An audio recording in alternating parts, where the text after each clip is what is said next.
जब लग गुरु मिले न साचा, तब लग गुरु करो 10 पांचा। क्या गुरु बदल सकते हैं? क्या गुरु बदलने से पाप लगता है?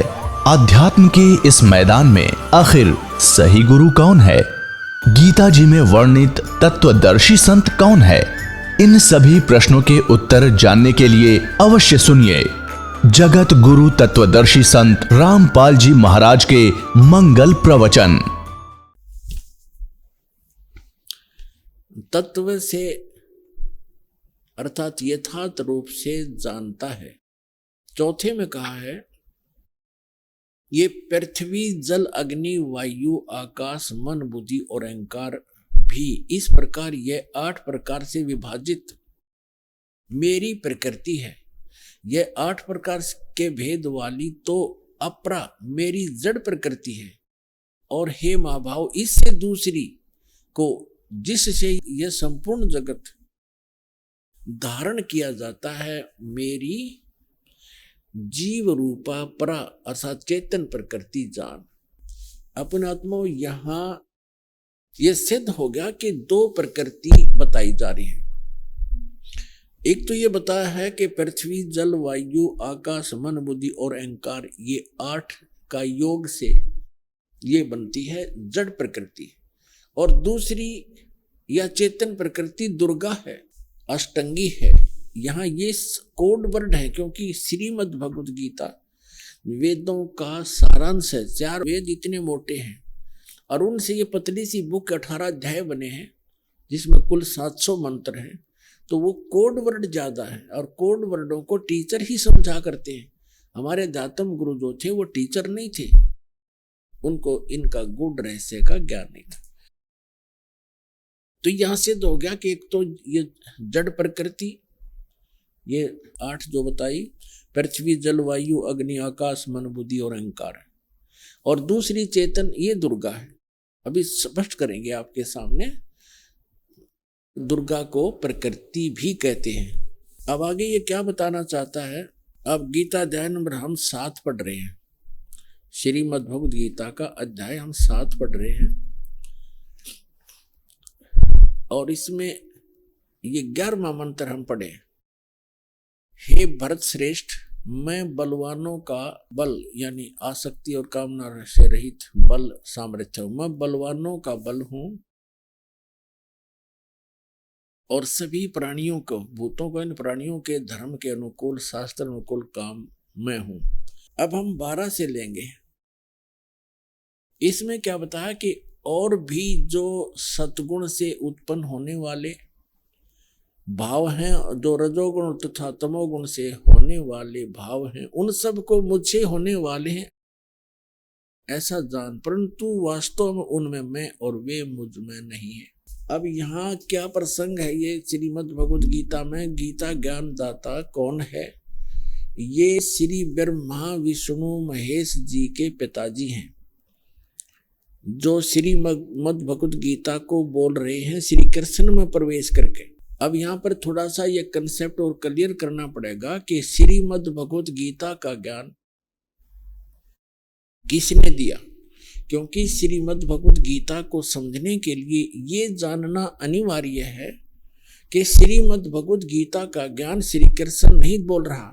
श्री कृष्ण के अंदर प्रवेश करके ये ब्रह्म बोल रहा है, सरपुरुष बोल रहा है, ये काल बोल रहा है। यहाँ थोड़ा सा हिंट देंगे ताकि श्रीमद् भगवद गीता आपके बहुत आसानी से समझ में आएगी। अब आपको दिखाते हैं कि जब महाभारत का युद्ध समाप्त हो चुका और युधिष्ठिर जी को राजगद्दी प्राप्त होगी तो श्री कृष्ण ने कहा पांडवों से कि अब मैं द्वारका जाना चाहता हूं। तब अर्जुन ने कहा कि भगवान आप जी ने जो युद्ध के समय मुझे ज्ञान सुनाया था श्रीमद् भगवद गीता जिसको कहते हैं, वो बुद्धि के दोष से मैं भूल गया। उसी ज्ञान को प्रभु एज इट इज सुनाना, फिर से सुनाना, हमें एक सत्संग करके जाना ताकि हम आपके द्वारा दिए गए वचनों के आधार से हम अपना आगे राज्य भी करें और जीवन भी सफल करें। तो उसके विषय में आपको दिखाते हैं। ये है संक्षिप्त महाभारत द्वितीय खंड, गीता प्रेस गोरखपुर से प्रकाशित है।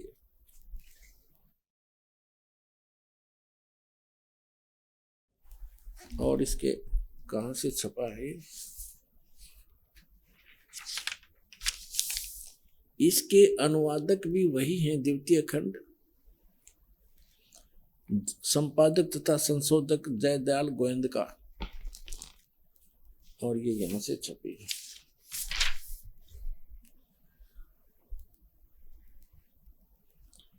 अब हम इसके आपको 667 पृष्ठ पर ले चलते हैं। ये है 667 पृष्ठ, और यहां से हम शुरू करते हैं। अश्वमेधिक पर्व, अर्जुन का श्री कृष्ण से गीता का विषय पूछना और कृष्ण का अर्जुन से सिद्ध महर्षि और कश्यप का संवाद। यहां देखिए, जन्मेजय ने पूछा, ब्राह्मण, शत्रुओं का नाश हो जाने के बाद जब महात्मा श्री कृष्ण और अर्जुन सभा में बैठकर वार्तालाप कर रहे थे, उसमें उनमें क्या क्या बातचीत हुई? तो वैशंपायन जी ने कहा, राजन, श्री कृष्ण सहित अर्जुन ने जब अपने राज्य पर पूरा अधिकार प्राप्त कर लिया तो वे दिव्य सभा भवन में आनंद के साथ रहने लगे। एक दिन सज्जनों से घिरे हुए वे दोनों मित्र स्वेच्छा से घूमते घूमते सभा मंडप के ऐसे भाग में पहुंचे जो स्वर्ग के समान सुंदर था। पांडुनंदन अर्जुन श्री कृष्ण के साथ रहकर बहुत प्रसन्न थे।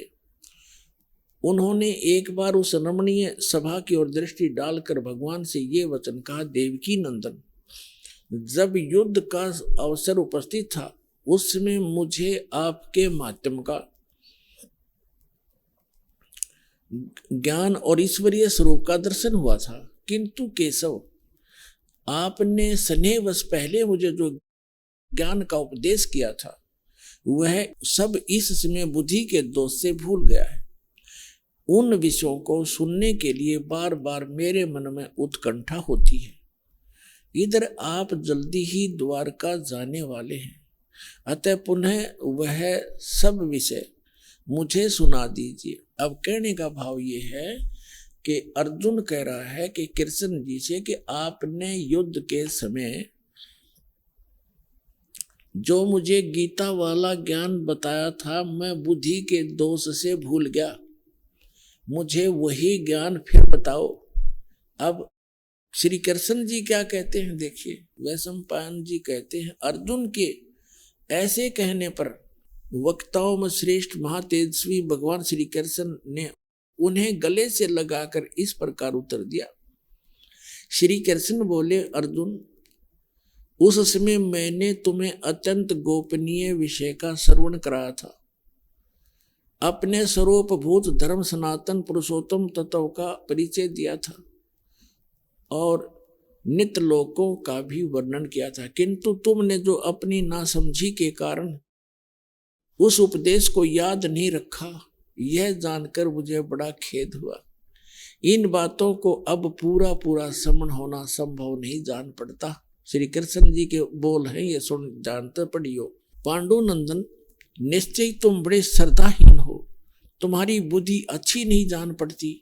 अब मेरे लिए उस उपदेश को ज्यों का त्यों दोहरा देना कठिन है, क्योंकि उस समय योग युक्त होकर मैंने परमात्म तत्व का वर्णन किया था। पुण्यात्माओं, ये भी एक विचलित आत्मा होती है। अब देखो, जैसे दास सत्संग कर रहा है और प्रथम बार कोई श्रोता इसको सुन रहा है, आज के सत्संग को मुश्किल से वो 60% याद रख सकता है, मुश्किल से। और फिर एक हफ्ता 10 दिन के बाद, महीने 2 महीने के बाद वो मुझे मिले और मुझसे कहे, जी वो सत्संग आपने किया था वो फिर से सुनाना, तो मैं तुरंत सुना दूंगा। यदि मैं अपने होश हवास में बोल रहा हूं और मैं ये कहूं कि तेरी बुद्धि अच्छी नहीं है, तू श्रद्धाहीन व्यक्ति है, तूने वो सत्संग याद क्यों नहीं रखा, और मैं ये कहूं मुझे तो अब याद नहीं, कोई बात हुई या? इसे सिद्ध है कि श्री कृष्ण नहीं बोल रहा था गीता का ज्ञान, उसके अंदर वो काल बोल रहा था प्रवेश करके। अब उसको कुछ भी याद नहीं। फिर कहता उसमें मैंने योग युक्त होकर के वो ज्ञान बोला था। योग युक्त का अर्थ होता है परमात्मा से कनेक्ट हो जाना। इसे सिद्ध है कि परमात्मा कोई अन्य है जिससे वो कनेक्ट होने की बात कर रहा है। और जब युद्ध के मैदान में इसे भयंकर स्थिति में योग युक्त हो सकता है, अब पीस है उस टाइम, तो शांति है, तो उसमें और जल्दी हो जाना चाहिए था योग युक्त, जबकि बिजली गिर गई। वास्तविकता यह है कि श्री कृष्ण जी ने योग ज्ञान पता ही नहीं ना उन्होंने बोला। उन्होंने फिर आगे इसमें अपने सत्र का ज्ञान दे रखा, वो गीता से मेल भी नहीं खाता। इससे आगे गीता है अलग से लिखी हुई है, वो तो गीता से मेल भी नहीं खाता, कह भी नहीं मिलता आपस में। तो कहने का भाव यह है कि श्री कृष्ण में प्रवेश करके यू काल बोल रहा था। इसके बहुत से प्रमाण हैं। अब पहले तो ये प्रसंग क्लियर करता हूं, ये काल कौन है? ये ब्रह्मा विष्णु महेश के पूज्य पिताजी हैं। और गीता अध्याय नंबर 4 के श्लोक नंबर 5 और 9 में ये क्या कहता है कि अर्जुन तेरे और मेरे बहुत जन्म हो चुके, तू नहीं जानता, मैं जानता हूं। मेरे जन्म और कर्म अलौकिक हैं। इसके कर्म अलौकिक कैसे है? जैसे श्री कृष्ण में प्रवेश करके प्रेत की तरह गीता का ज्ञान बोल दिया। अब आज तक यही रट लगा रखी थी, श्री कृष्ण जी ने गीता बोली, श्री कृष्ण जी ने गीता बोली, और बोली काल ने। कृष्ण जी को तो पता भी नहीं मैंने बोला क्या था गीता में। श्रीमद् भगवत गीता अध्याय नंबर 7 के श्लोक नंबर 24 और 25 में ये स्पष्ट करता है गीता ज्ञानदाता कि अर्जुन, ये बुद्धिहीन मनुष्य जो सामने खड़े हैं आज, ये सोच रहे होंगे कि मैं श्री कृष्ण हूं। ये मुझ अव्यक्त को व्यक्तिम आपनम मनन्ते अबुझा। मुझ अव्यक्त को, व्यक्त माने गुप्त रहता हूं, मैं अपनी योग माया से छुपा रहता हूं, कभी किसी के सामने नहीं आता। और श्री कृष्ण जी तो सामने खड़े थे। श्री कृष्ण होते ये वचन कहते तो सामने खड़े थे, वो छुपे का। तो ये कहता मैंने प्रतिज्ञा, मेरी ये अटल प्रतिज्ञा है तो ये घटिया पर मेरी अटल प्रतिज्ञा, अविनाशी प्रतिज्ञा है, मैं कभी किसी के सामने नहीं आता। तो ये क्या करते रहे, जैसे आपने आपको बहुत बार दिखाया है, श्री शिव महापुराण के अंदर रुद्र संहिता के अंदर आता है। एक बार ब्रह्मा और विष्णु का इस बात पर युद्ध हो गया। ब्रह्मा जी कहते हैं मैं सारी सृष्टि का रचनहार हूं और आपकी भी उत्पत्ति मेरे से हुई है, विष्णु जी को कहते हैं। और विष्णु जी कहते हैं कि आप मेरी नाभि कमल से उत्पन्न हुए हो, मैं सबका, सारी सृष्टि का रचने वाला मैं हूं, सबका पिता हूं, तू मेरा पुत्र है। ब्रह्मा जी कहते विष्णु जी के तू मेरा पुत्र है। अब इनको ये भ्रम कैसे हुआ? इनको ये भ्रम ऐसे होता है जैसे ऋषि लोगों ने समाधिस्थ होने की चेष्टाएं की और इसने प्रतिज्ञा कर रखी है मैं कभी अपने ओरिजिनल रूप में दिखाई नहीं दूंगा, किसी को दर्शन नहीं दूं। तो इसने क्या की, ये क्या करता है, जैसे ऋषि महर्षियों ने समाधिस्थ हुए और समाधि दशा में किसी को ब्रह्मा के रूप में दर्शन दे दिए, उस ऋषि ने सब जगह जो है गुणगान कर दिए कि ये ब्रह्मा जी स्वयं मालिक है, ये अपने आप को छुपाए बैठे हैं, ये जगत पिता है, मैंने समाधि दशा में इनके दर्शन हुए। इस बात से ब्रह्मा जी फूल गए, 10, 20, 50 ने ऐसे कह दिया और किसी को विष्णु जी के रूप में दर्शन दे दिए। तो उसने कहा कि विष्णु जी यही पूर्ण परमात्मा है, मैंने समाधि दशा में इनके दर्शन हुए, ये अपने आप को छुपाए हुए, ये जगत के मालिक हैं, जगत के रचने वाले हैं, ये समर्थ है। तो उससे विष्णु जी को भ्रम हो गया कि मैं ही रचने वाला हूं, सारे मुझे ही कहने लग रहे। किसी को शंकर भगवान के रूप में दर्शन दे दिए समाधि दशा में, अंदर अंतःकरण में। तो उसने बता दिया कि शंकर भगवान जो ये बैठे तमोगुण, यही सर्वशक्तिमान है, कालज्ञ मृत्युंजय सर्वज्ञ, सारी सृष्टि के रचना। तो वहां ब्रह्मा और विष्णु जी को भ्रम हो गया, तो उनका युद्ध हो गया। फिर वो बीच में एक स्तंभ खड़ा करा, पिलर खड़ा करा, लिंग, तो उन दोनों का युद्ध समाप्त किया। तब ये काल आ गया अपने पुत्र शिव का रूप धारण करके। ये अपने वास्तविक रूप में नहीं आता। इसका वास्तविक रूप कौन सा है? जो श्रीमद् भगवत गीता का ज्ञान देते समय युद्ध के मैदान में दिखा था इसने। 1000 भुजा का है ये, सहस्रा बाहु है ये। ब्रह्मा विष्णु महेश केवल 4 भुजा बना सकते हैं, दुर्गा केवल 8 भुजा बना सकती है, इससे ज्यादा नहीं है। और ये 1000 भुजा से लेकर और 10 भुजा और 4 भुजा और 2 भुजा में बना सकता है। तो ये ऐसे अपना वास्तविक रूप इसका वो 1000 भुजा, वो काल रूप है, वो इसका वास्तविक रूप है। तो उस वास्तविक रूप में ये कभी किसी को दर्शन नहीं देता, इसने प्रतिज्ञा कर रखी है। तो इसी का एक प्रमाण दिखाते हैं श्री विष्णु पुराण के अंदर कि एक बार राक्षसों का और देवताओं का युद्ध हो गया। देवता युद्ध में हार गए और राक्षस विजयी हो गए। देवता वहां से भागकर समुद्र के किनारे जाकर के तपस्या करने लगे। हे भगवान, हे सच्चिदानंद, हे सर्वशक्तिमान, हे शेषया पर विराजमान होने वाले, वो करने लगे स्तुति। तो विष्णु रूप धारण करके यूं काल आ गया और इसने उनसे कहा कि तुम्हारा जो भी अभिष्ट है, मन में जो तुम्हारे दुख है वो मैंने जान लिया है और मैं ऐसे ऐसे करूंगा। पढ़ के सुनाता हूं आपको, फिर अच्छा समझ में आएगा। ये देखिएगा श्री विष्णु पुराण, गीता प्रेस गोरखपुर से प्रकाशित। इसके कौन है अनुवादक? श्री मुनीलाल गुप्त। और ये कहाँ से प्रकाशित है, कहाँ से छपी है? ये यहीं से प्रकाशक व मुद्रक है, गीता प्रेस गोरखपुर, गोविंद भवन कार्यालय कोलकाता का संस्थान। ये इनके फोन और फैक्स। ये है चतुर्थ अंश और ये 233 पृष्ठ पे। हम यहाँ पढ़ेंगे पुरिंजय का भी एक दूसरा नाम पढ़ा। यहाँ लिखा कि पूर्व काल में त्रेता युग में एक बार अति भीषण देव असुर संग्राम हुआ। देवताओं और राक्षसों का युद्ध हुआ। उसमें महाबलवान दैत्य गण से पराजित हुए देवताओं ने भगवान विष्णु की आराधना की।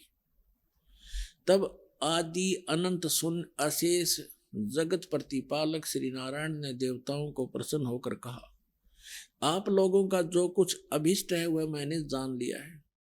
उसके विषय में यह बात सुनिए। राज ऋषि ससाद का जो पुरंजय नामक पुत्र है, उस अक्षत्रिय श्रेष्ठ के शरीर में मैं अंश मात्र से अवतीर्ण होकर उन संपूर्ण दैत्यों का नाश करूंगा। तुम लोग पुरंजय को दैत्यों के वध के लिए तैयार करो। कहता है मेरे कर्म अलौकिक हैं। ये कर्म अलौकिक क्यों है कि पुरंजय के अंदर जो पुरंजय को खड़ा कर लिया, असुर और देवता ने सामने युद्ध के लिए खड़े हो गए और यूं काल जो है पुरंजय के शरीर में प्रवेश कर गया और वो राक्षसों को मार डाला। अब और दिखाता हूं 243 पृष्ठ पे। ये है चतुर्थ अंश ही चल रहा है, श्री विष्णु पुराण चतुर्थ अंश ही चल रहा है। ये अध्याय 3 का श्री विष्णु पुराण 242 पृष्ठ पे तीसरा अध्याय। यहाँ है पूर्व काल में रसातल में मोने नामक 6 करोड़ गंधर्व रहते थे। उन्होंने समस्त नाग कुल के प्रधान रतन और अधिकार छीन लिए थे।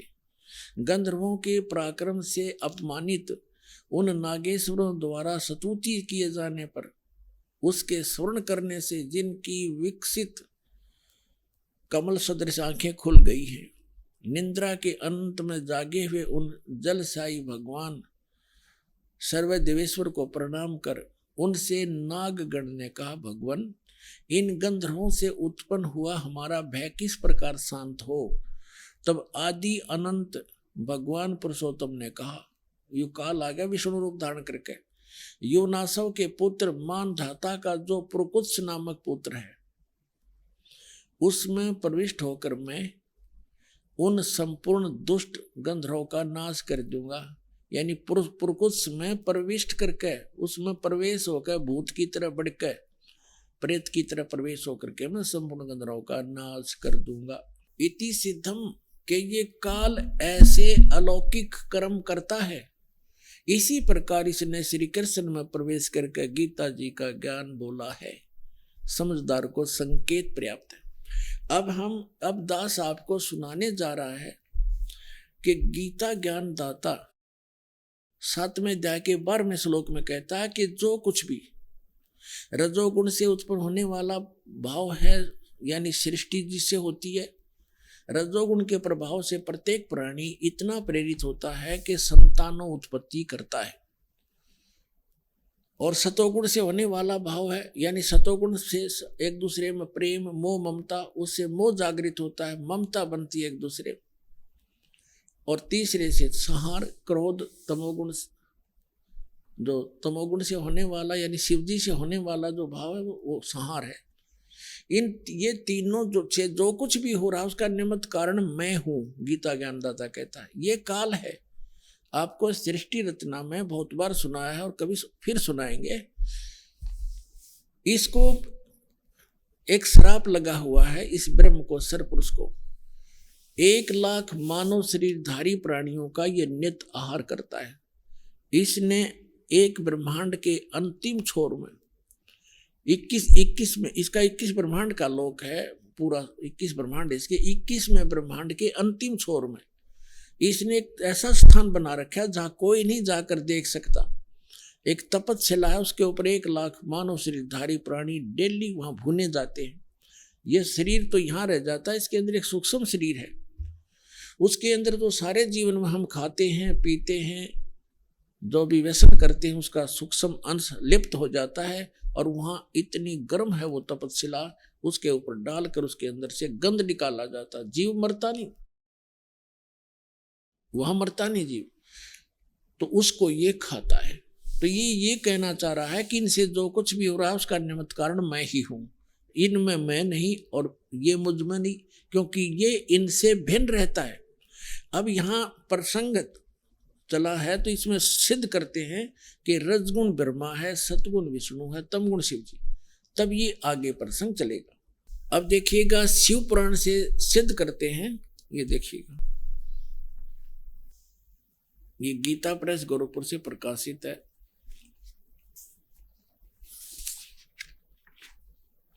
संपादक है इसके, ये देखिएगा, संपादक है हनुमान प्रसाद पोदार। और ये कहां से, ये यहां से प्रकाशित है। ये है रुद्र संहिता और संक्षिप्त शिव पुराण, पृष्ठ नंबर 110 पे, गीता प्रेस गोरखपुर से प्रकाशित, सचित्र मोटा टाइप। इस प्रकार ब्रह्मा विष्णु और रुद्र, इन 3 देवताओं में गुण हैं, यानी रजगुण ब्रह्मा, सतगुण विष्णु, तमगुण शंकर। इन 3 देवताओं में गुण है, परंतु शिव गुणातीत माने गए, वो इन तीनों से अलग हैं। और यही गीता अध्याय नंबर 7 के श्लोक नंबर 12 में स्पष्ट कर रहा है कि इन तीनों गुणों से जो कुछ भी हो रहा, रजगुण से होने वाले भाव, सतगुण से होने वाली सतिथि, रजगुण से होने वाली उत्पत्ति और शंकर से होने वाले संहार, इनका मूल कारण तो मैं ही हूं, मेरे कारण ही हो रहा है, क्योंकि इसको 1,00,000 जीव मानव शरीरधारी प्राणी रोज खाने पड़ते हैं। और फिर ये कहता मैं इनमें नहीं और ये मुझ में नहीं। अब ये खुद यहाँ भी खुद कह रहा है कि वो इनसे न्यारे हैं, भिन्न हैं। अब ये कंसेप्ट और क्लियर करना पड़ेगा। यहाँ एक और शंका उत्पन्न हो जाएगी कि ब्रह्मा विष्णु रुद्र, तो रुद्र अन्य भी है जो 11 रुद्रों का सरदार है, वो रुद्र अलग है। और उन सभी रुद्रों का मुखिया ये शंकर भी है, तमोगुण शंकर, इसलिए इसको भी रुद्र कहते हैं। और 11 रुद्र अन्य भी है। तो ये भी स्पष्ट करना पड़ेगा कि ये ब्रह्मा विष्णु रुद्र और ये महेश इनसे अलग है, ये इनका पिता। एक समय जैसे दास ने बताया था कि ब्रह्मा और विष्णु का आपस में इस बात पर युद्ध हो गया। ब्रह्मा जी कहने लगे तू मेरा पुत्र है विष्णु जी से, और विष्णु जी कहने लगे तू मेरा पुत्र है। इन दोनों का झगड़ा हो गया तो इनके बीच में एक लिंग खड़ा कर दिया, तेजो में स्तंभ, और ये फिर युद्ध करना बंद कर गए, उसके और छोर को खोजने में लगे। फिर वहां अपने पुत्र शिव के रूप में ये खुद आकर खड़ा हो गया, ये काल भगवान। और फिर इनको कैसे संबोधित करता है ब्रह्मा और विष्णु को, सुनिएगा। ब्रह्मा और विष्णु ने पूछा प्रभु सृष्टि आदि 5 कर्तों के लक्षण क्या हैं, ये हम दोनों को बताइए। भगवान शिव बोले ये काल है इनका पिता। भगवान शिव बोले मेरे कर्तों को समझना अत्यंत गहन है, तथापि मैं कृपा पूर्वक तुम्हें उनके विषय में बता रहा हूं। अब अपने 24-25 पे पढ़ लिया, अब 26 पे पढ़ते हैं, अपने मतलब की बात पढ़ेंगे। यहां आगे हम नीचे। पुत्रो, ब्रह्मा और विष्णु को ये काल बोल रहा है, पुत्रो तुम दोनों ने तपस्या करके प्रसन्न हुए मुझ परमेश्वर से सृष्टि और सतिथि नामक 2 कृत यानी 2 विभाग, ये 2 जॉब प्राप्त किए हैं और ये दोनों तुम्हें बहुत प्रिय है। इसी प्रकार मेरी विभूति स्वरूप रुद्र और महेश्वर ने, मैं नहीं है, ने 2 अत्यंत उत्तम कृत संहार और तिरोभाव प्राप्त किए। अब देखो ये ब्रह्मा विष्णु महेश, तो ये हो गए दोनों पुत्र। रुद्र और महेश्वर ये इन दोनों से न्यारे यानी 4 हो गए, और बोलने वाला वो इनका पिता इनसे अलग है। अब यहाँ फिर और देखते हैं, स्पष्ट हो जाता है। यहाँ देखो, मैंने पूर्व काल में अपने स्वरूप भूत मंत्र का उपदेश किया है, जो ओंकार के रूप में प्रसिद्ध है और वह महामंगलकारी मंत्र है। सबसे पहले मेरे मुख से ओंकार ओम प्रकट हुआ, जो मेरे स्वरूप का बोध कराने वाला है। ओंकार वाचक है, मैं वाच्य हूँ, यह मंत्र मेरा स्वरूप ही है। प्रतिदिन ओंकार का निरंतर स्मरण करने से मेरा ही सदा स्मरण होता है। मेरे उत्तरवर्ती मुख से आकार का, पश्चिम मुख से उकार का, दक्षिण मुख से मकार का और पूर्ववर्ती मुख से बिंदु तथा मध्यवर्ती मुख से नाद का प्राकट्य हुआ। इस प्रकार 5 अवयव से युक्त ओंकार का विस्तार हुआ है। इन सभी अवयव से एकीभूत होकर यह प्रणव ओम नामक एक अक्षर हो गया। अब यहां हमने देखना है कि ये ओम एक अक्षर जो है ये ब्रह्मा विष्णु महेश के पिताजी का है। और वो कौन है? वो ब्रह्म है, वो काल है, ये ब्रह्म का मंत्र है ओम। गीता अध्याय नंबर 8 के श्लोक नंबर 13 में ये गीता ज्ञानदाता गीता बोल रहा है, इससे ये भी स्पष्ट होता जाएगा। ओम इति एकाक्षरम ब्रह्म व्यवहारण मामनुसमरण, ये देखिएगा। अब हमने शिवपुराण रख दिया, श्रीमद् भगवत गीता उठा लिया, गीता प्रेस ग्रुप से प्रकाशित। तो 8वें अध्याय का 8वां अध्याय श्रीमद् भगवत गीता, ये 13वां श्लोक यहां शुरू होता है। ये 13वां श्लोक यहां पर है। इसमें क्या है? ओम इति एकाक्षरम ब्रह्म व्यवहारण माम अनुसमरण ये प्रियाति तजन देहम सयाति परमाम गतिम। गीता ज्ञानदाता कह रहा है कि माम ब्रह्म, मुझ ब्रह्म का ओम इति एकाक्षरम, यह ओम एक अक्षर है, नथिंग एल्स। व्यवहारण मन उच्चारण करके अनुसमन सुमन करता हुआ ये प्रियति तदन देहम, जो शरीर छोड़कर जाते समय तक इसका जाप करता है, सयाति परमाम गति, इसका सुमन करता हुआ जो शरीर छोड़कर जाता सयाति परमाम गति। इस ओम से मिलने वाली, ये ओम यह उदाहरण दिया, जो पुरुष ओम ओम ओम, ये एक अक्षर हो गया ओम इति, इस एक अक्षर ब्रह्म को उच्चारण करता हुआ मां मुझ निर्गुण ब्रह्म का चिंतन करता हुआ शरीर को त्याग कर जाता है, वह पुरुष परम गति को प्राप्त होता है। अब इसे ये सिद्ध हो गया कि उधर तो श्री शिव महापुराण में स्पष्ट हो गया कि ये ब्रह्मा विष्णु महेश, रुद्र और महेश से जो 5वां है वो इनका पिता है। वो श्री पुराण का वहां संदेश दे रहा है और वो कह रहा है कि मेरा ओम मंत्र है। ओम ये 5 अवयवों से एकीभूत होकर एक ओंकार प्रणव रूप में ओंकार एक अक्षर हो गया।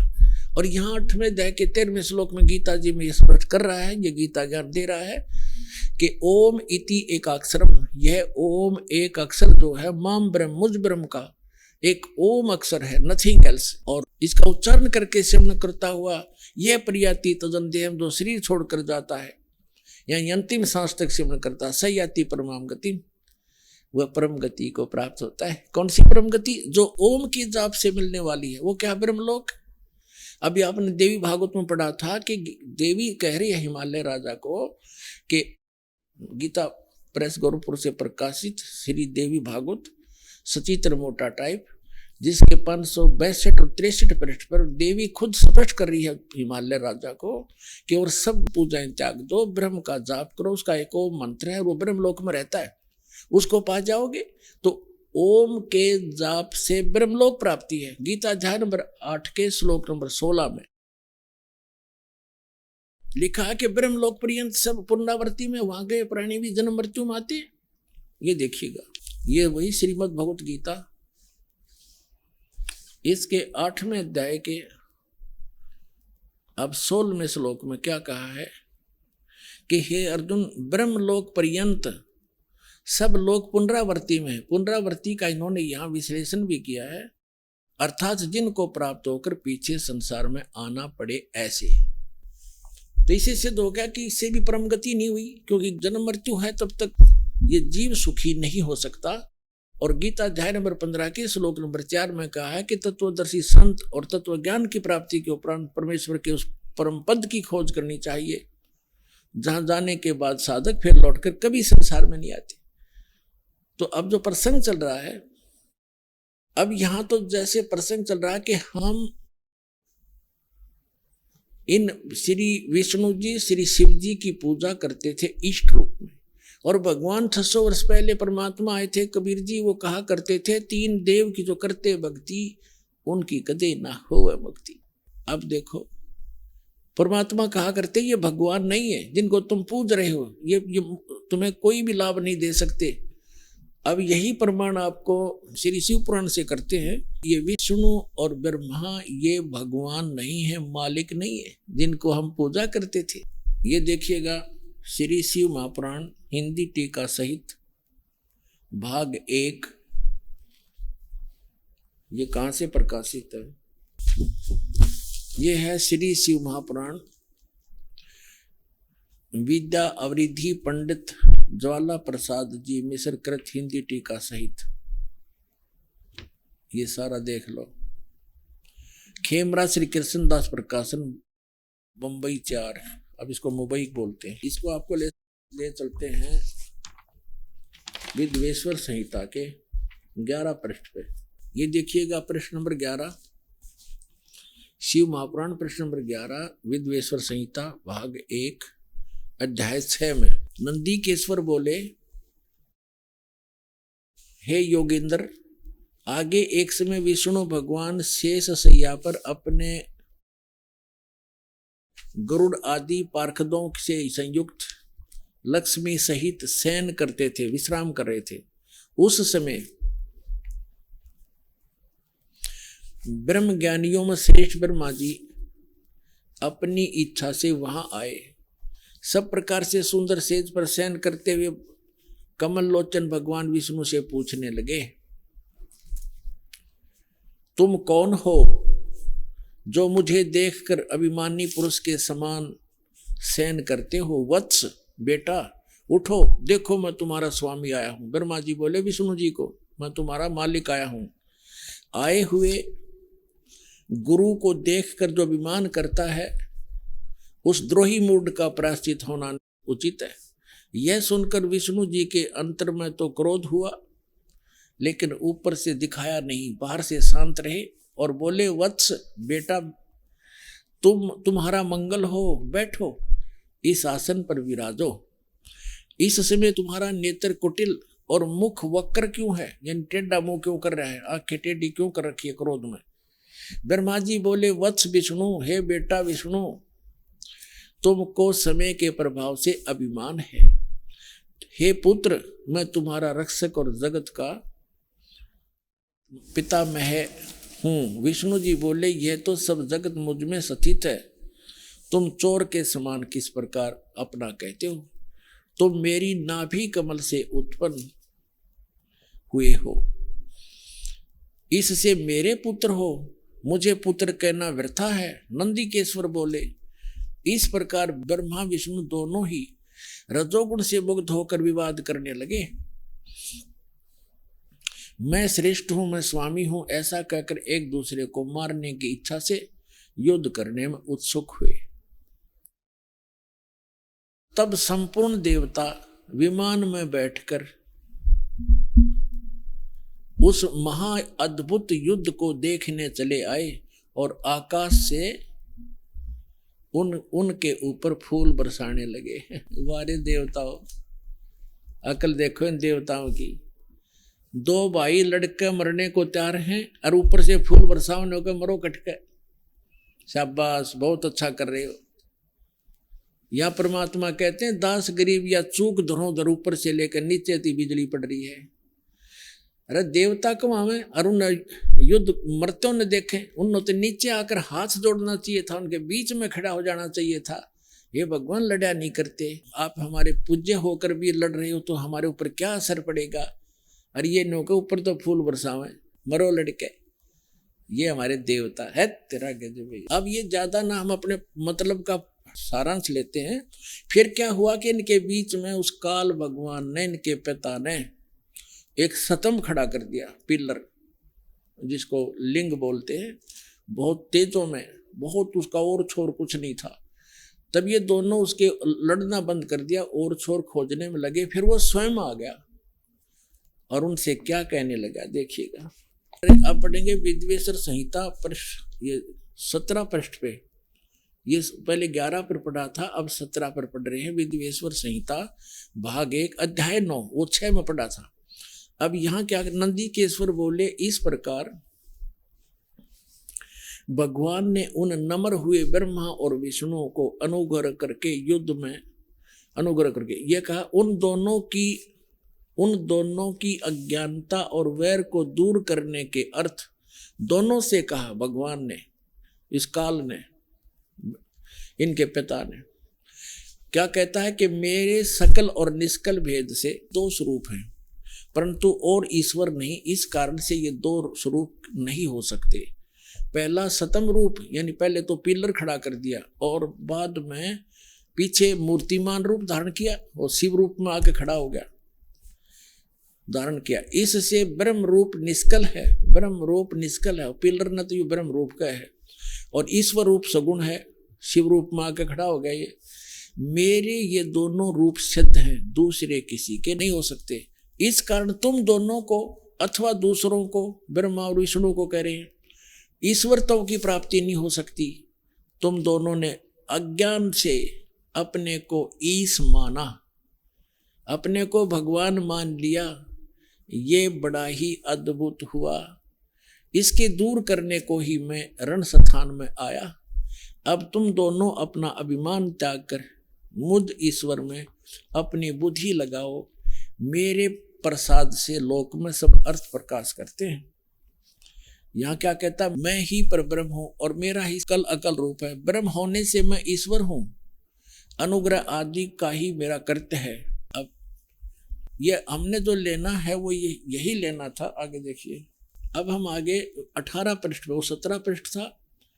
अब हम अध्याय 10 पढ़ेंगे, विद्वेश्वर संहिता भाग 1 का। ये 9वां यहाँ समाप्त हो जाता है, ये 10वां प्रारंभ होता है। यहाँ आगे हम नीचे, हे पुत्रो, यह कृत आपने तब से प्राप्त किया है जो सृष्टि की उत्पत्ति और पालन कहता है, सो मैंने प्रसन्न होकर तुम्हें दिया है।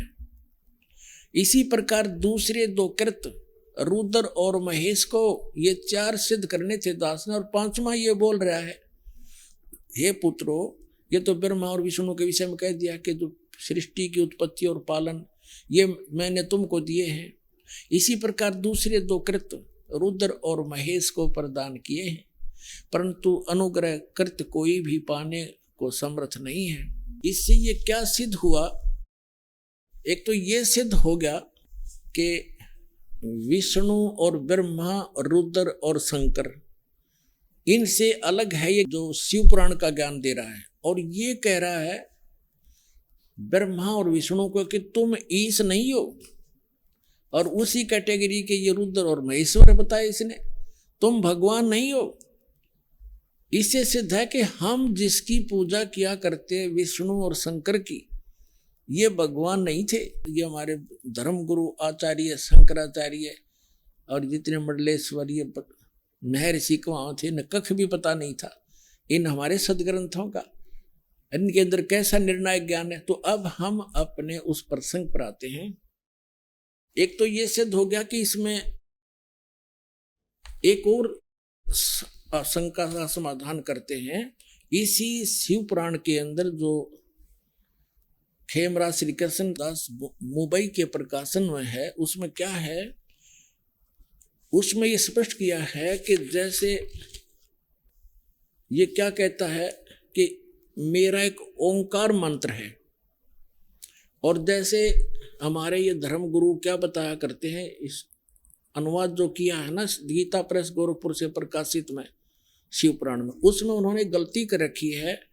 जैसे उसमें वैसे मूल पाठ में तो स्पष्ट है कि इन 5 अवयवों से युक्त होकर ये एक संघात बन गया और इसका एक ओम अक्षर बन गया। उन्होंने उन 5 का अलग से अपनी सोच घुसोड़ रखी है, डाल रखी है उसमें अनुवाद में कि ओम नमः शिवाय ये बन गया 5 अक्षरों का। नहीं, ऐसा इसमें कोई प्रावधान नहीं है, ये झूठ है। बस इतना ही काफी। अब ये प्रसंग स्पष्ट हुआ कि जिनकी हम पूजा किया करते थे, ये ब्रह्मा विष्णु और शंकर, ये भगवान नहीं है, ये ईश नहीं है। स्पष्ट कर दिया, हमारे सदग्रंथों ने ही स्पष्ट कर दिया। अब हम जिस प्रसंग पर आज आगे बढ़ेंगे, अब हम उसको निर्णय करते हैं कि रजगुण ब्रह्मा है, सतगुण विष्णु, तमगुण शिव जी। अब देखिएगा, ये है श्रीमद देवी भागवत यानी देवी पुराण, श्री खेमराज श्री कृष्ण दास प्रकाशन मुंबई से प्रकाशित है। अथ देवी भागवतम सभास्तिकम समात्यम, खेमराज श्री कृष्ण दास प्रकाशन मुंबई 4 से प्रकाशित। यहाँ पर तीसरा सकंद प्रारंभ होता है। अथ श्री मद देवी भागवते भाषा टीका युक्ते तृतीय सकंद है प्रारंभते। अब तीसरा सकंद प्रारंभ होता है। हम इसको 11 पृष्ठ पे ले चलते हैं। ये 11 पृष्ठ पे 5वां अध्याय, इसमें यहां हम पढ़ेंगे 5वें अध्याय का 8वां श्लोक। ये 7वां समाप्त हुआ। हे माता, यदि हमारे ऊपर सदा आप दया युक्त हो तो हमको तमोगुण में किस प्रकार प्रदान किया। शंकर भगवान बोल रहे हैं, ब्रह्मा रजोगुण और हरि सतगुण युक्त क्यों किए, युक्त किए, किस प्रकार किए। अब यहाँ संस्कृत भी पढ़ेंगे हम। ये संस्कृत है, ये हिंदी यहाँ पर हमने पढ़ी है। ये 8वां श्लोक है। यदि दया धर्मना न सदा अंबिके कथम अहम, यदि दया धर्मना न सदा अंबिके कथम अहम विहित है, किस प्रकार मैं बना दिया हे अंबिके, हे माता, तमोगुण और कमल जय, कमल से उत्पन्न होने वाले ब्रह्मा को रजोगुण संभव, रजोगुण क्यों बना दिया। और सुवित किमु सतोगुण हरि, और विष्णु जी को आपने सतोगुण किस प्रकार बनाया, क्यों बनाया। देखो, इस बात से ये हमारे ये देवता भी परिचित हैं कि जो हम कर रहे हैं ये अच्छा नहीं हो रहा। इसलिए तो ये कह रहे हैं कि यदि आप हम पर दया युक्त हो तो हमारे को ऐसा क्यों बना दिया। ब्रह्मा से निकल रहे उसकी तरंगों से सब प्राणी प्रभावित होते हैं और सृष्टि उत्पत्ति करते हैं, बच्चे पैदा करते हैं, और विष्णु जी से निकल रही तरंगों से एक दूसरे में ममता में फंसे पड़े हैं, और मेरे से फिर एकदम संहार होता है। ये ऐसा क्यों हो रहा है। यदि आप हम पर दयालु हो, हमें ऐसे गुणों वाले क्यों बना दिया, मुझे तमोगुण क्यों बना दिया। इति सिद्धम रजगुण ब्रह्मा सतगुण विष्णु तमगुण शिव जी। एक तो आपको शिव पुराण में बता दिया, ब्रह्मा विष्णु महेश इन तीनों देवताओं में गुण है, और वो शंकर इनसे न्यारा है, वो गुणातीत माना गया। और अब आपको सिद्ध करते हैं मार्कंडेय पुराण में। मार्कंडेय पुराण गीता प्रेस गोरखपुर से प्रकाशित के 123 पृष्ठ पर देखिएगा।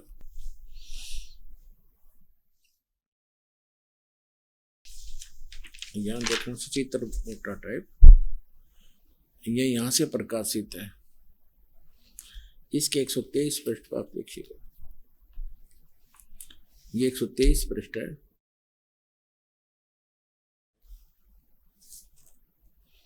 अब यह मार्कंडेय जी का वर्णन चल रहा है। मार्कंडेय जी बोल रहे हैं, मुने यहां आ जाते हैं। इस प्रकार स्वयंभू परमात्मा की तीन अवस्थाएं हैं, रजोगुण प्रधान ब्रह्मा, तमोगुण प्रधान रुद्र और सतगुण प्रधान विश्वपालक विष्णु हैं। और यही तीन देवता हैं और यही तीन गुण हैं। ब्रह्मा विष्णु महेश कहो या रजगुण सतगुण तमगुण कहो, इति सिद्धम। अब श्रीमद् भगवत गीता का 7वां अध्याय श्लोक नंबर 12 से लेकर 15 आप जी को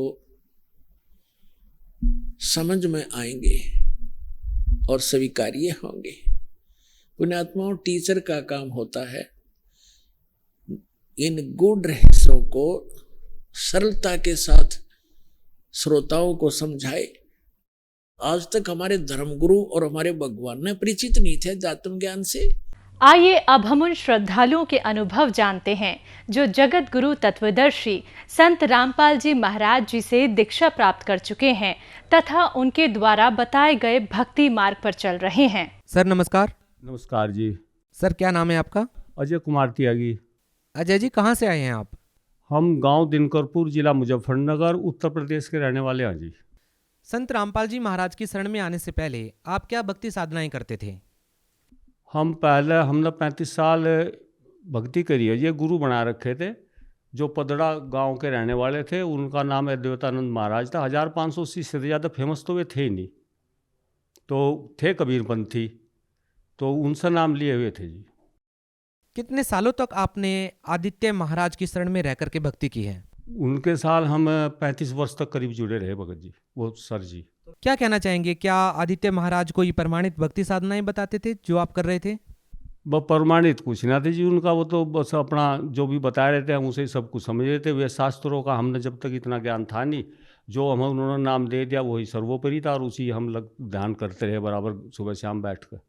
सर आपने अपने जीवन का एक महत्वपूर्ण हिस्सा 35 साल आपने किसी संत की शरण में बिताए हैं और अब आप संत रामपाल जी महाराज जी से नाम दीक्षा लेकर के भक्ति कर रहे हैं। क्या कारण बना कि संत रामपाल जी महाराज की शरण में आना पड़ा?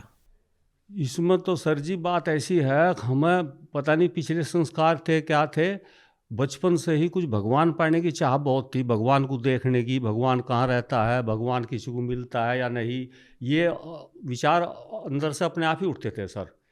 तो इसलिए हम न वो 5, 7, 10 साल भक्ति करने के बाद उस गुरु जी को हमने ये तो बोल दिया था, हमने महाराज जी भगवान पाने के लिए नाम लिया था, लेकिन आपके इस भक्ति से हमें पा कुछ नहीं रहा। तो आना जाना भी करीब करीब बंसाई कर दिया था, लेकिन हमें और गुरु मिलने की तलाश तो थी, लेकिन मिल पा नहीं रहा था। गुरु से जो भी हमें कोई महात्मा मिला था उससे हम एक ही प्रश्न पूछते थे, भाई आपने महाराज जी अगर भगवान देखा हो तो हमें भी दिखा दो, या किसी ने भगवान देखा हो आपके परिचित महात्मा ने तो हमें बता दो, हम गुरु बनाना चाहते हैं जो भगवान से मिला दे, भगवान की हमें भक्ति बता दे सही। तो ये चल रहा था जी, बाकी भक्ति हम वही करते रहे 35 साल तक। सर आपका एक सवाल था सभी संतों से कि भगवान की स्थिति क्या है, तो सर हम आपसे ये जानना चाहेंगे कि संत रामपाल जी महाराज से नाम दीक्षा लेने के बाद आपको क्या पता चला, भगवान साकार है या निराकार है, क्या कहना चाहेंगे? वो तो जो हम भक्ति कर रहे थे उन्होंने तो हमें हमेशा निराकार ही बताया सर जी। परमात्मा निराकार है, उसका आपको केवल प्रकाश दिखाई देगा और आत्मा की गति जो होगी शरीर छोड़ने के बाद वो उसमें विलीन हो जाएगी प्रकाश में, बस यहाँ तक ही उनकी सोच थी जी। जब आपने संत रामपाल जी महाराज का नाम सुना, उनका ज्ञान सुना, तो आपको क्या लगा? आपको कौन सी बात संत रामपाल जी महाराज की समझ में आई? सर जी हमने पुस्तक पढ़ी ना, कोई हमें कोई मिला अनुयायी रामपाल जी, संत रामपाल जी महाराज का। हम तो महारानी लक्ष्मीबाई का एक धारावाहिक वो देखा करते थे उसमें प्रोग्राम टीवी में, तो जब वो एडवर्टाइज आया तो एक दिन अचानक साधना चैनल लग गया, एडवर्टाइज में बदलता रहा जैसे चैनल, तो वो देखा कबीरपंथी। हमने जब 35 साल पहले भक्ति कर ली तो उनकी भाषा एकदम समझ सी में आई। मैं कहा भाई ये हम गुरु की तलाश है और ये बहुत सादे सीधे व्यक्ति हैं और बात बड़ी श्रेष्ठ सी बता रही है इस भक्ति के बारे में। तो हम एडवर्टाइज में 2-3 दिन तक उन्हें देखते रहे। फिर हमने पूरा सत्संग सुना, तो उसमें जैसे हम भक्ति करते करते पिछली और हार्ट का ऑपरेशन भी हो गया था, तो हम तो नास्तिक से हो गए थे, एकदम उदास भी, हताश, निराश, सारी बातें हमारे अंदर आ गई थी जब ऑपरेशन हो गया हार्ट का, ये भक्ति करते करते।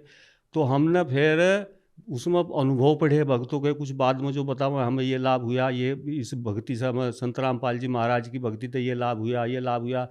तो हमारे मन में भी एक दिन ये विचार उठा क्या, बस मैं कह ही बैठा स्वामी जी को, मैं कहा स्वामी जी हम तो जब जाना आपको, जो आप हमें अपनी शरण में बुला लो। तो फिर सर जी ऐसी उचाटी सी उठी, वो जो टीवी पर नंबर चल रहे थे वहाँ हमने फ़ोन मिलाया और उनसे बातचीत करी। वहाँ से भक्तों ने बताया जी आप ऐसो को, यहाँ बरवाड़ा आश्रम की बात है ये, वहाँ नंबर लगा जब सन 2013 में। तो उन्होंने कहा आ जाओ आप यहाँ नाम दीक्षा ले सकते हो। तो हम इस तरह संत रामपाल जी महाराज की शरण में गए। सर जैसा कि आपने बताया कि आपने संत रामपाल जी महाराज का सत्संग सुनकर के नाम दीक्षा ली है, सर ऐसी कौन सी बातें सत्संग की आपको प्रभावित करती हैं जिससे आपने संत रामपाल जी महाराज से नाम दीक्षा ली? पर भाई एक तो ये थी जो कबीरपंथी हमने पहले भक्ति करी थी, उसके आधार पर कबीर साहब के जो दोहे या जो वाणी थी वे हमारी समझ में कुछ आवती, हम ये मान कर चल रहे थे। वो गुरु तो पहले जो थे वो उन्हें ठीक ज्ञान नहीं था कबीर पंथ के बारे में, इन्हें महाराज जी को कुछ ज़्यादा ही ज्ञान है मका। तो इसलिए एक तो ये सोच बनी हमारी, इनसे नाम ले लो। एक हम लाभ के आधार पर चले गए, जैसा हमारा हार्ट का भी ऑपरेशन हो रहा था, मका भाई चलो लाभ भी कुछ मिलेगा, तो हम इस सोच को बनाकर अपनी चले गए बरवाड़ा।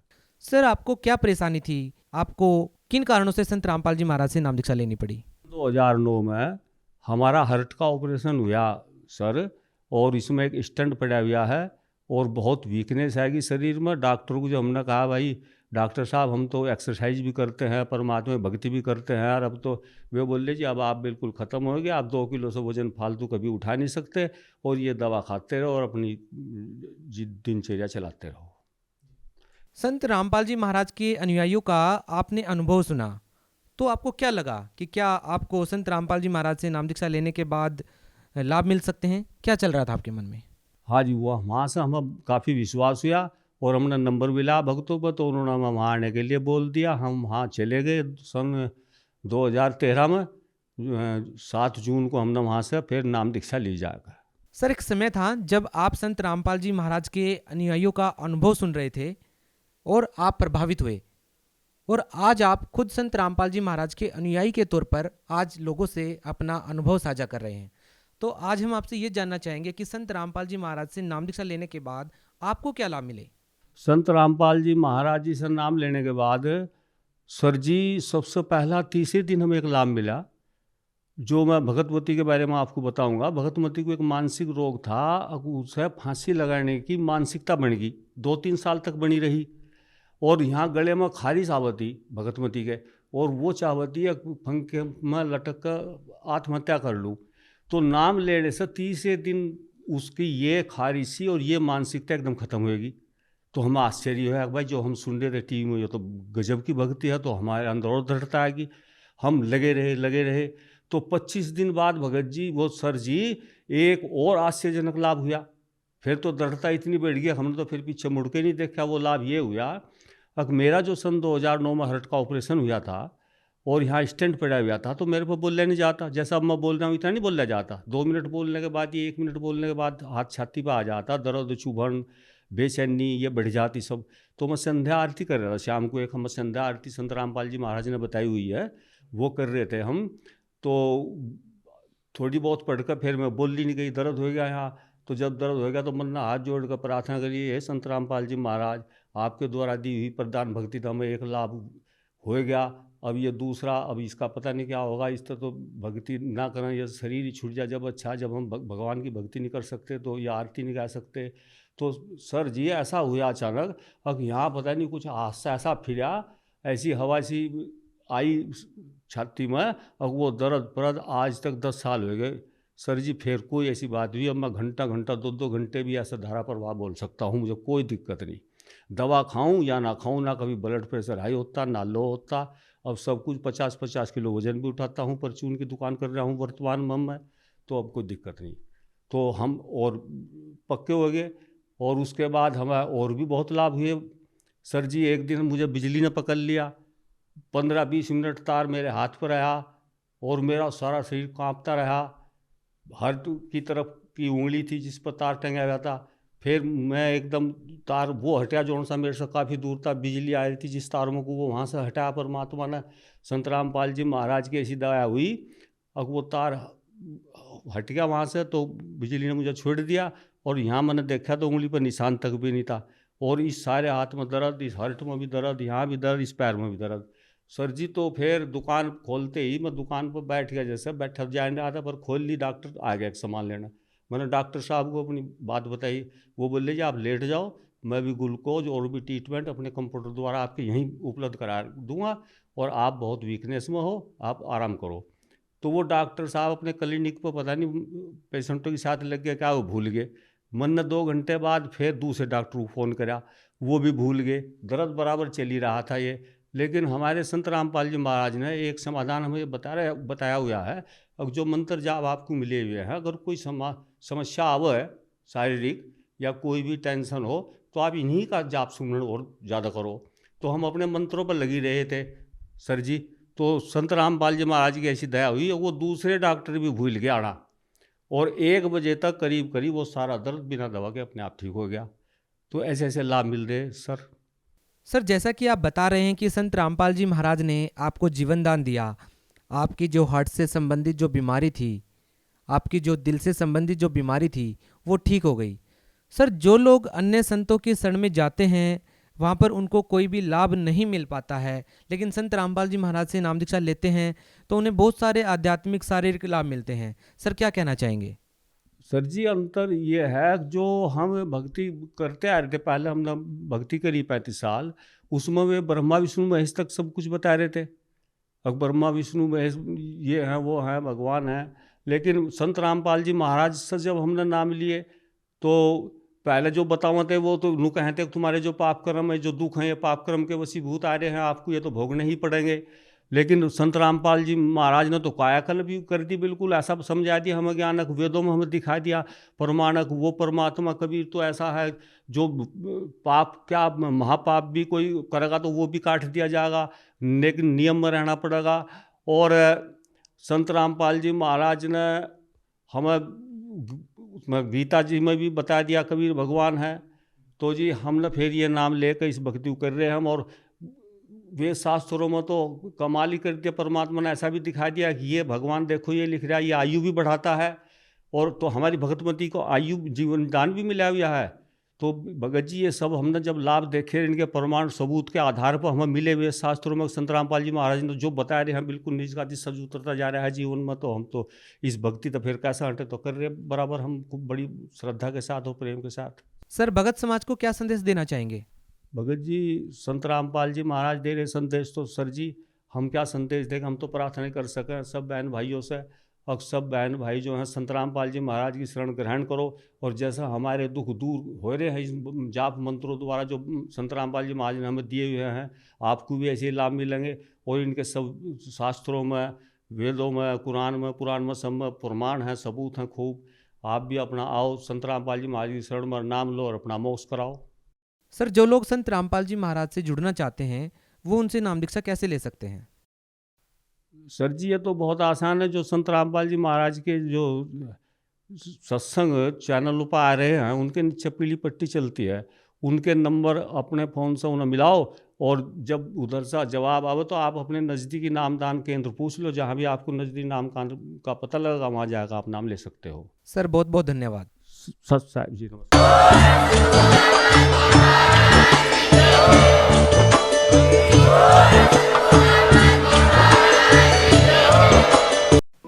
आप सुन रहे थे जगत गुरु तत्वदर्शी संत रामपाल जी महाराज के मंगल प्रवचन। अधिक जानकारी के लिए संपर्क करें